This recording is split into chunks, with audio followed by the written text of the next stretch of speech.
The Monster of Florence, Italian, Il Mostro di Firenze, is the name commonly used by the media in Italy for a serial killer who killed 16 people between 1968 and 1985 in the province of Florence.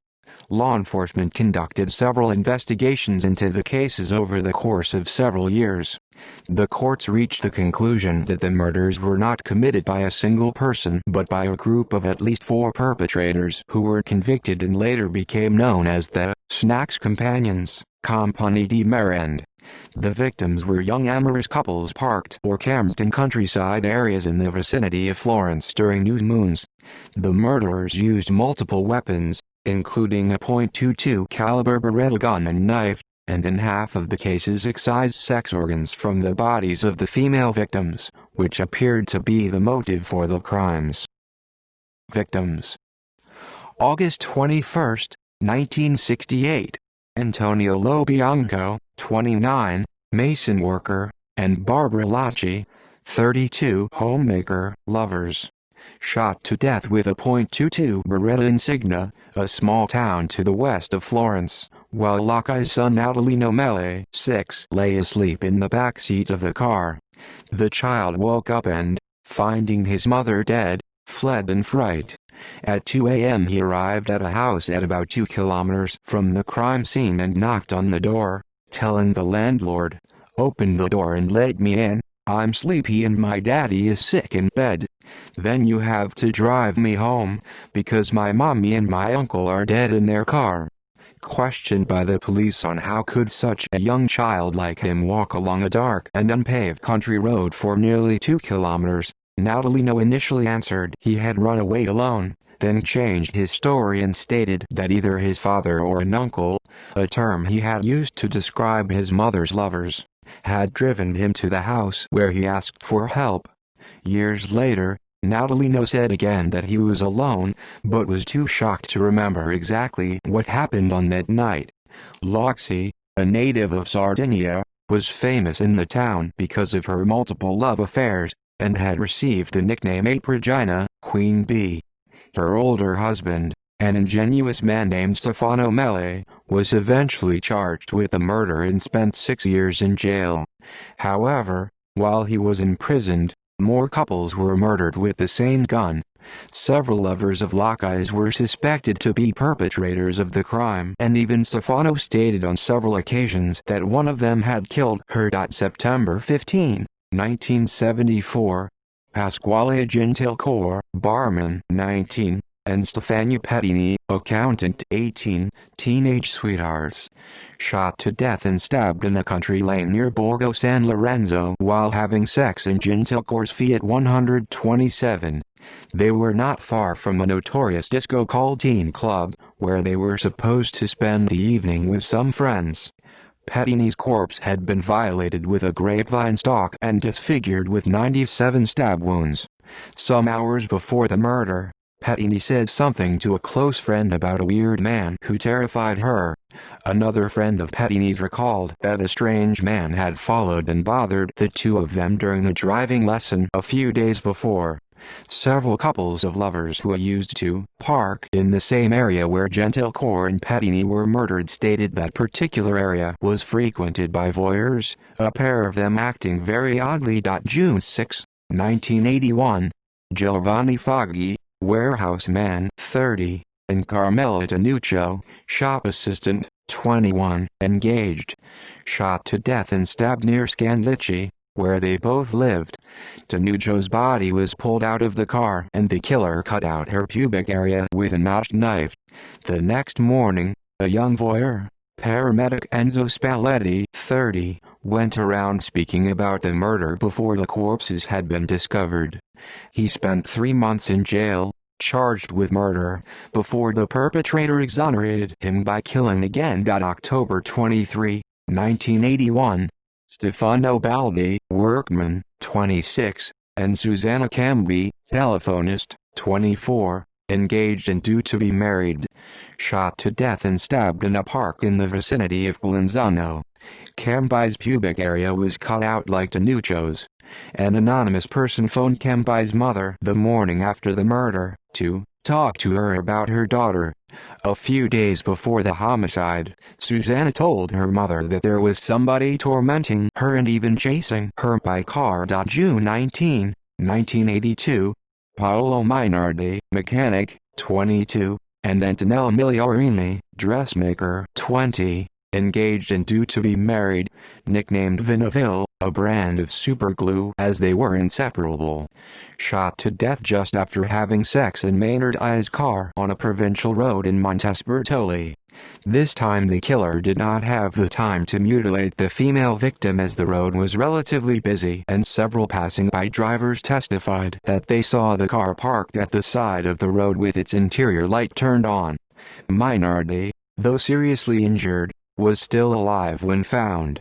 Police and ambulances were called immediately, but Minardi died some hours later at the hospital.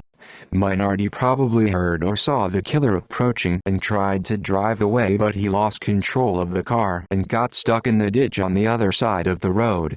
Another reconstruction of the events suggests that, after shooting the couple, the killer drove Maynard I's car for a few meters to hide the vehicle and the corpses in a woodland area nearby, only to lose control of the car and abandoning it in the ditch where it was discovered by a driver only a few minutes later. September 9, 1983, Wilhelm Friedrich Horst Meyer, 24, and Jens Urush, 24, German, both seniors at Faculty of Fine Arts in Osnabrück, traveling in Italy to celebrate an important scholarship Meyer had just won, shot to death in their Volkswagen Samba bus in Galuzzo.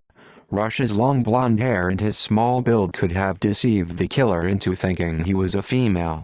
Police suspected that they were gay lovers, based on pornographic materials found at the scene. July 29, 1984, Claudio Stefanacci, law student, 21, and Pia Gilda Rontini, barmaid and cheerleader, 18, sweethearts. The pair were shot to death and stabbed in Stefanacci's Fiat Panda parked in a woodland area near Vicchio. The killer removed the girl's pubic area and left breast. There were reports of a strange man who had been following them in an ice cream parlor some hours before the murder. A close friend of Rontini recalled that she had confided that she had been bothered by an unpleasant man while working at the bar. September 7, 1985, Jean-Michel Creveille, musician, 25, and Nadine Mauriat, tradeswoman, 36, lovers, both from Audincourt, France, on a camping vacation in Italy. Mauriat was shot to death and stabbed while sleeping in their small tent in a woodland area near San Casciano. Creveille was killed a short distance away from the tent while trying to escape. Mauriat's corpse was mutilated. Because the killer had murdered two traveling foreigners, there was not yet a missing persons report. The killer sent a taunting note, along with a piece of Mauriat's breast, to the state prosecutor, Silvia Della Monica, stating that a murder had taken place and challenging local authorities to find the victims. A person picking mushrooms in the area discovered the bodies a few hours before the letter arrived on Della Monica's desk. Suspects and reaction. It was not until the Scandicci murders in 1981 that the police realized the murders were connected. A newspaper article about the 1974 murder caused the police to perform a ballistics test and confirm the same gun had been used in both murders. Reporter Mario Spizzi named the killer "Monster of Florence." A local voyeur was arrested and held in custody until the Colanzano murders in 1981. After the 1982 murders, the police leaked false information that Minardi had regained consciousness before dying in the hospital. Soon after, an anonymous tip called for the police to re-look at the 1968 murder. The same gun had been used at the 1968 murder of Antonio Lobianco, and Barbara Lacci had been considered solved with the confession and conviction of Lacci's husband Stefano Mele. Mele had been excluded as a suspect since he had been in prison during the 1974 and 1981 murders. Mele's statements in police interviews were inconsistent, shifting the blame among his Sardinian relatives and acquaintances. Francesco Vinci was arrested first. He was a former lover of Lacca's whose car had been found hidden on the day the false minority information had been leaked. Francesco was kept in custody for over a year, even during the 1983 murders. Examining magistrate Mario Rotella instead widened the net, arresting Melle's brother and brother-in-law, Giovanni Melle and Piero Mazzarini. The 1984 murders occurred when the three suspects were in custody, so the police released them. Rotella focused on Francesco's brother Salvatore Vinci, himself another lover and former lodger of Barbara Lacca's. Vinci's first wife had died in a fire in Sardinia, ruled a suicide although rumored to be a murder. After the final monster murder in 1985, Rotella arrested Vinci and charged him with the murder of his wife, intending to move from there to the other killings attributed to the monster.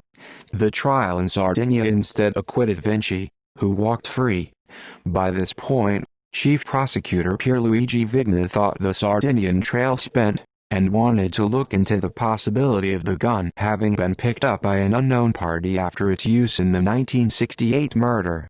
In 1989, Rotella was forced to officially clear all the Sardinian suspects and withdraw from the case. With the use of computer analysis and anonymous tips, a new suspect, Pietro Picciani, was found.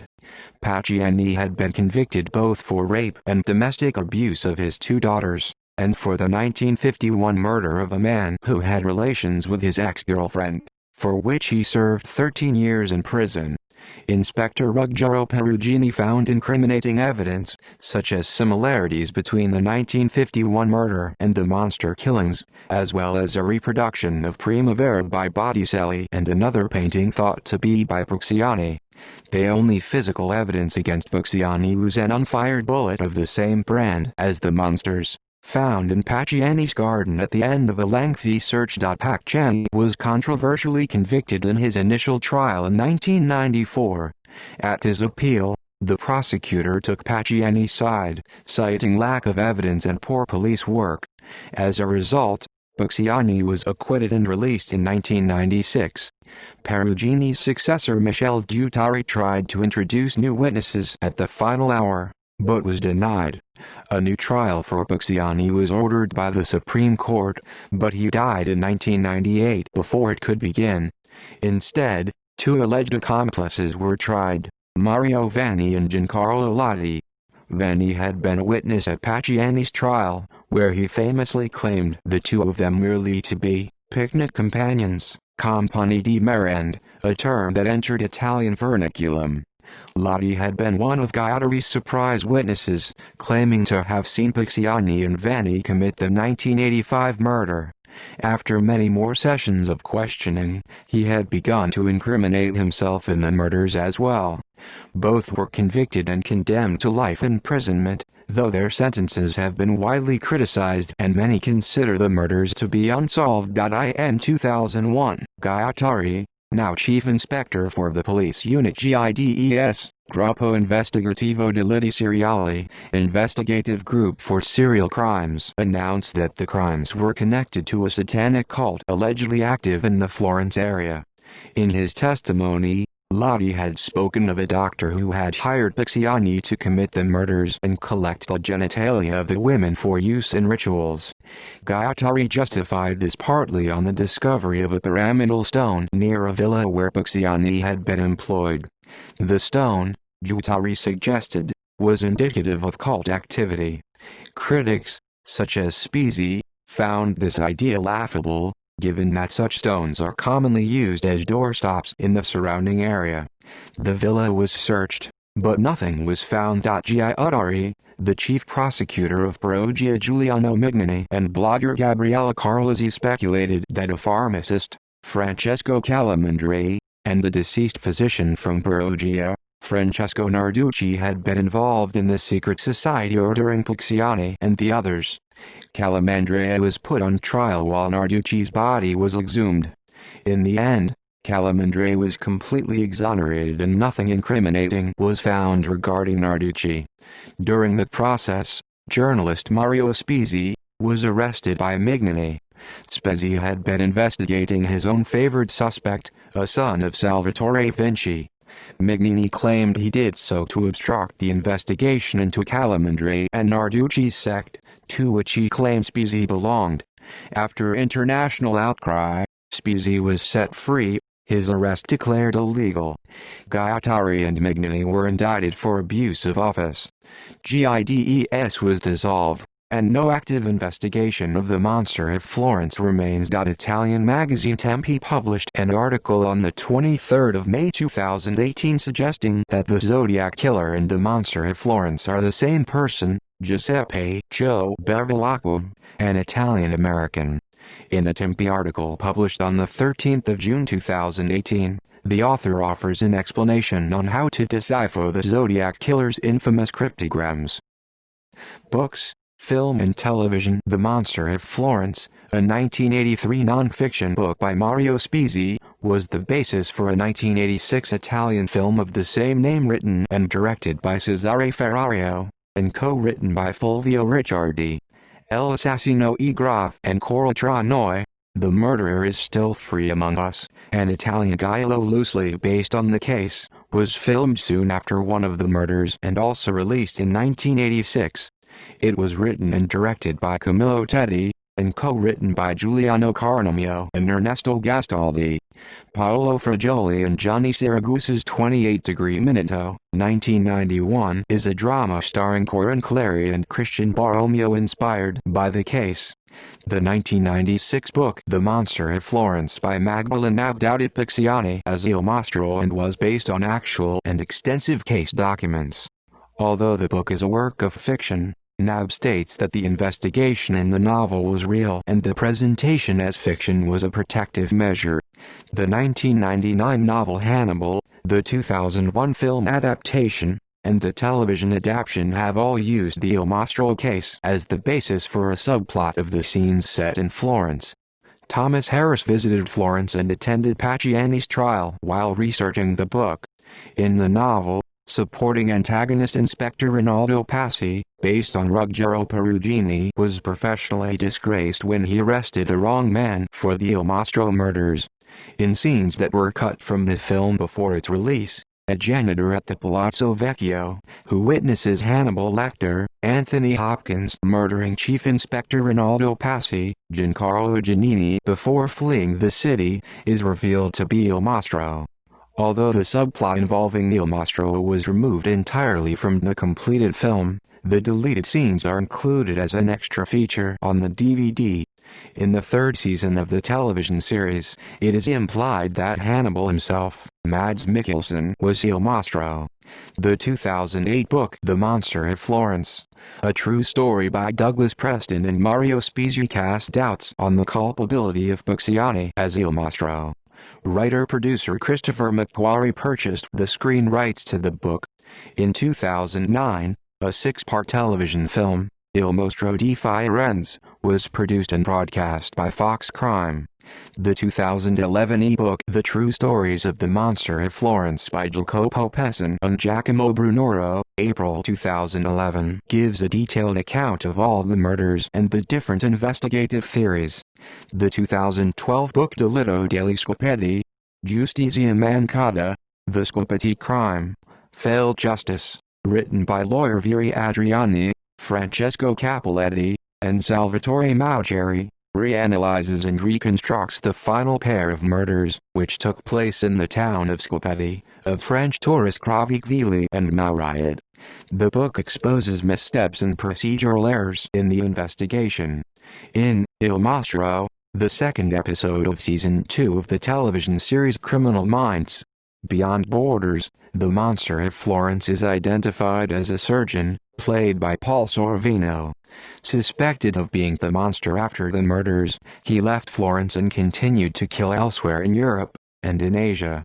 Now terminally ill, he returns to Florence and manipulates his son, played by Luca Milagrino, the product of an incestuous relationship between the monster and his own sister, into becoming a copycat killer.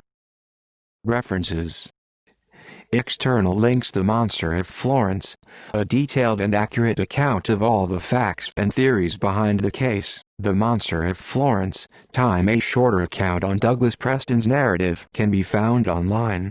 The Monster of Florence, The Atlantic. A map of the murders can be found online. 2004 interview with the author Magdalene Ab detailing her research on the case. And Mario Spizzi,